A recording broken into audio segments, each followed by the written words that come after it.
안녕하세요. 한국감성소통연구소 박지아 강사입니다. 오늘도 만나뵙게 돼서 반갑습니다. 네, 지난 시간에 이어서 고객만족 꿀팁 함께 나눠보도록 하겠습니다. 지난 시간에 제가 예고드린 바와 같이 오늘은 따뜻한 언어의 응대, 이것은 어떻게 하는 것인지 그 구체적인 사례와 함께 이야기를 나눠볼 건데요. 우리가 보통 언어의 온도가 있다라는 느낌을 많이 받습니다. 여러분도 주변에 어떤 사람들과 대화를 나눌 때 어떤 사람은 이야기 나누면 찬바람이 쌩 부는 사람, 어떤 사람은 대화를 나누고 나면 마음이 따뜻해지는, 편안해지는 그런 사람이 있으실 거예요. 자, 그러면 우리는 어떻게 화법을 사용했을 때 주변 사람으로부터 혹은 고객으로부터 정말 좋은 대화였어, 소통이 잘 되는 대화였어, 편안한 대화였어 라는 말을 들을 수가 있는지 지금부터 낱낱이 그 해법을 드리도록 하겠습니다. 제가 여러 고객 만족 교육을 진행하고 또 사장님들을 여러 분 만나 뵙고 또 직원분들도 여러 분을 만나 뵀는데 그분들이 나눴던 이야기들을 종합해 보니까요, 딱 3가지 정도 그 이유가 있었습니다. 이렇게 하면 차갑고 이렇게 하면 따뜻하다, 이런 구분이 3가지 정도 있었는데요. 가장 먼저 첫 번째는요, 한 문장으로 말하면 차갑고 두 문장으로 말하면 따뜻하다라는 말을 많이 들으셨다고 해요. 자, 무슨 말이냐면 예를 들면 이렇게 부르는 거예요, 고객이. 자, 저기요 이렇게 불렀어요. 저기요 부르면 보통 우리 사장님들은 어떻게 대답하시나요? 네 이렇게 하시죠. 네. 자, 나쁘지 않아요. 네. 자, 그런데 네 이것은 한 문장입니다. 그러면 아까 제가 차가운 언어는 한 문장, 따뜻한 언어는 2문장이라고 말씀을 드렸는데, 이 차가운 언어를 따뜻한 언어로 바꾸는 방법, 네 하고 뒤에 한 문장을 더 붙이면 되겠죠. 어떤 걸 붙이면 좋을까요? 어렵지 않아요. 네 고객님, 네 뭐 필요하실까요? 이렇게 2문장으로 만들어 주시면 됩니다. 자, 그러면 이 문장만 바꿨을 뿐인데 이게 과연 효과가 있을까? 그런데 여러 고객님들한테 실제로 이것을 한번 실험해 보라고 말씀드렸어요. 우리 사장님들한테. 그랬더니 실제로 한 문장으로 했을 때보다 2문장으로 했을 때 고객분들이 훨씬 더 만족감을 느끼시고 친절하다는 말씀을 하셨대요. 자, 그래서 여러분 항상 우리는 2문장으로 응대하는 것을 생활화하셔야 돼요. 전화를 받을 때도 네 혹은 여보세요 이것보다는 네 여보세요 이렇게 2문장, 네 어디입니다, 네 땡땡 치킨입니다, 이렇게 2문장으로 하시는 것을 생활화하시면 조금 더 따뜻한 언어를 쓴다라는 말을 들을 수 있어요. 그다음 두 번째는요, 관심이 있느냐 없느냐에 따라서 우리는 차갑다 따뜻하다를 구분짓습니다. 자, 이건 무슨 말이냐면요, 대화를 나눌 때, 자, 예를 들면 집에서 대화를 나눴어요. 부부간에 대화를 나눴어요. 오늘 뭐 무슨 일 있었어? 뭐 무슨 일 없었지? 뭐 이렇게 일상적인 대화를 나눠요. 자, 그런데 보통은 짐을 던져놓고 다른 무언가를 합니다, 우리는. 빨래를 개키거나 설거지를 하거나 뭐 신문을 보거나 핸드폰을 보거나 이렇게 되죠. 그러면 지금 둘이 대화를 하는데 한 사람은 다른 곳에 집중을 하고 있는 거죠. 관심이 없는 거예요. 관심을 보이지 않는 거예요. 자, 그래서 관심을 보이는 방법은 딱 한 가지예요. 말하는 상대를 보는 겁니다. 그래서 몸은 말씀을 나누는 그 상대방 쪽으로 상체를 향하시고, 그 다음에 시선도 다른 곳으로 가지 않고 집중하는 겁니다. 자, 그래서 이때 이 아이 컨택이 굉장히 중요한데요. 아이 컨택은 제가 다른 영상에서도 굉장히 자주 언급을 했던 내용이에요. 이 아이 컨택이 있고 없고에 따라서 상대방이 내 말에 집중하고 있는지 없는지, 혹은 신뢰감을 가질 수 있는지 없는지, 뭐 이런 여러 가지 것들을 판단하게 되는데요. 이렇게 관심을 주는 것, 이것이야말로 지금 따뜻한 우리가 언어로 대화를 하고 있다, 혹은 그렇지 않다, 이것을 결정하는 요소가 됩니다. 자, 그리고 세 번째는 이 공감이 있고 없고의 차이인데요. 이것은 굉장히 중요한 요소 중에 하나입니다.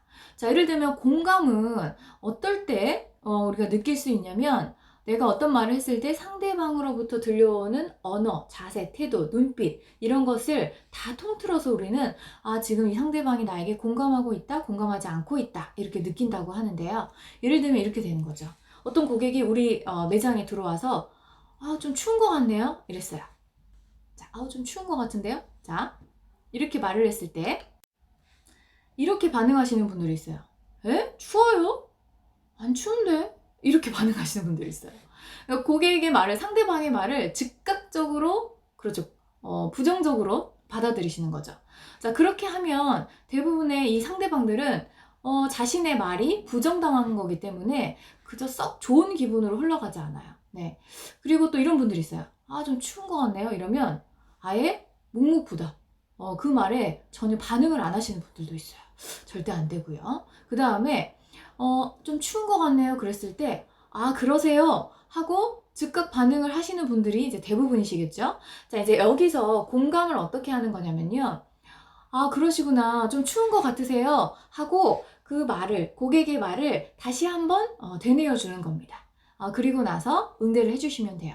예를 들면, 아, 저희가 에어컨 온도를 좀 너무 낮게 해놨나 보네요. 좀 조절해 드리겠습니다. 이렇게 한다거나, 혹은 이런 경우도 있죠. 이제 회사 생활 하시면서 동료분들이, 아, 요즘 나 이렇게 소화가 안 되지? 이런 거예요. 자, 이랬을 때도 마찬가지로, 야, 너 그 뭐 병원 가봐야 되는 거 아니야? 너 무슨 일이, 큰일 생긴 거 아니냐? 막 이렇게 반응하시는 분들이 있는가 하면 또 이런 분들도 있어요.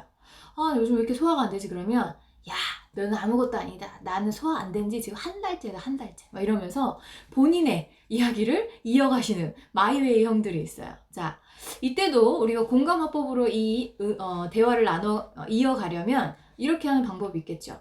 아, 요즘 나 이렇게 소화가 안 되지? 그러면, 아, 그래? 소화가 잘 안 돼? 하면서 이제 상대방이 했던 말을 다시 한번 이야기해주면서, 요즘 뭐 피곤한 일 있나? 혹은 뭐 요즘 뭐 고민이 많을까? 혹은, 요즘에, 뭔가 식습관의 변화 같은 거 있었어? 이렇게 한번 물어보는 거죠. 그러니까 뭔가 상대방의 말을 듣고 판단하려고 하기보다는 그 말에 한 번 더 동의해주고 또 그 마음을 같이 읽어주려고 노력하는 것. 이런 것들이 공감의 대화입니다. 그래서 이렇게 공감의 대화를 하고 나면 상대방은 굉장히 따뜻한 대화를 했다라고 느낀대요. 그래서 보통 상대방들은 뭔가를 해결해 주기를 원한다기보다는 공감의 말을 듣기를 원하는 경우가 많아요. 그리고 고객분들도 마찬가지로 어떤 말을 꺼냈을 때 이 사장님이나 조급원분들께서 어떤 공감의 대화를 이어가 주기를 원합니다. 그래서 우리가 따뜻한 언어라는 것 조금 감이 오셨나요? 네. 그래서 따뜻한 언어 연습을 한번 해볼 건데요. 예를 들면 고객이 요즘 날씨가 진짜 엄청 더워졌네요. 이랬어요. 그러면 어떻게 한다고요? 덥다고요? 별로 안 더운데? 이렇게 하면 안 된다고 했어요. 아, 많이 더워지신 것 같죠? 이렇게 고객의 말을 한 번 더 언급해 주시고, 아, 네, 저도 그런 것 같습니다. 요즘 좀 많이 더워진 것 같아서 옷도 좀 가벼워진 것 같아요. 라고 좀 이야기를 이어가시는 것도 괜찮고요. 혹은 국밥집이에요. 자, 이거 좀 짠 것 같은데요? 라고 했을 때, 짜다고요? 다른 분들 아무 말도 안 하시던데? 좀 평소에 고객님 싱겁게 드시는 거 아닌가요? 이렇게 하시면 안 되고, 아, 고객님 좀 짠 것 같으세요. 저희가 그러면 간을 다시 한번 확인해 보겠습니다. 하시고 나서, 그 다음에 또 이제 중요하죠. 보통의 사장님들은 뭐 새로 해드리겠습니다. 이렇게 한다거나, 뭐 다음에 오실 때 더 맛있게 해드릴게요. 뭐 이렇게 하시는데, 그것보다는 그 이후에 고객에게 질문의 형태로 대화를 이어가시는 게 좋아요. 아, 좀 짠 것 같으세요. 저희가 간을 한번 더 확인해 보도록 하겠습니다. 혹시 다시 만들어 드릴까요? 라고 물어보는 거죠. 고객에게 선택할 어떤 여지를 주는 겁니다. 그러면 대부분의 고객들은 아니요, 그냥 먹을게요. 뭐 이렇게 하시거나 조금 뭐 까다로운 고객이라면 왜 다시 해주세요. 뭐 이렇게 하겠죠.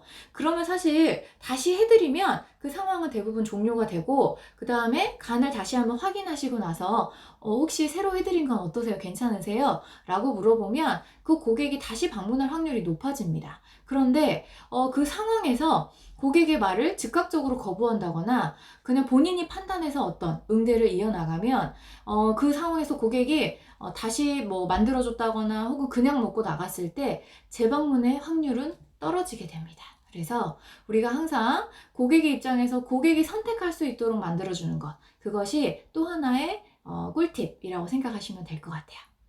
그래서 이렇게 언어의 온도를 좀 잘 맞춰가다 보면 고객 응대는 조금 더 쉽게 하면서 고객의 마음을 좀 사로잡을 수 있게 되고 그것은 당연히 매출로 이어지게 됩니다. 이 고객들은 마음을 사로잡히게 되면 시키지 않아도 스스로 열심히 우리 가게의 홍보맨이 됩니다. 그러면 우리는 정말 든든한 지원군을 얻게 됩니다. 그래서 이렇게 고객 한 명이 잠재 고객들을 마구 데려올 수 있도록 충성 고객으로 변환해서 우리 가게에 든든한 지원군이 될 수 있도록 만드는 길은 그 고객과 내가 원활하게 소통하여 끈끈한 어떤 관계를 유지하는 겁니다. 네. 그래서 우리가 단골 고객을 만들고 충성 고객을 만들다 보면 매출은 당연히 올라가게 되어 있습니다. 네. 이렇게 선순환 구조가 되다 보면 시간이 가면 갈수록 고객층이 두터워지면서 매출이 계속 올라가게 되는 거죠. 잘 되는 가게들은 그래서 충성 고객이 많다고 합니다. 여러분도 충성 고객을 많이 만들 수 있는 그런 응대 연습을 많이 해보셨으면 좋겠습니다. 네, 오늘은 이렇게 따뜻한 언어로 대화하는 법에 대해서 이야기 나눠봤고요. 제일 중요한 것은 이 영상을 보신 직후 바로 한번 적용해 보는 거죠.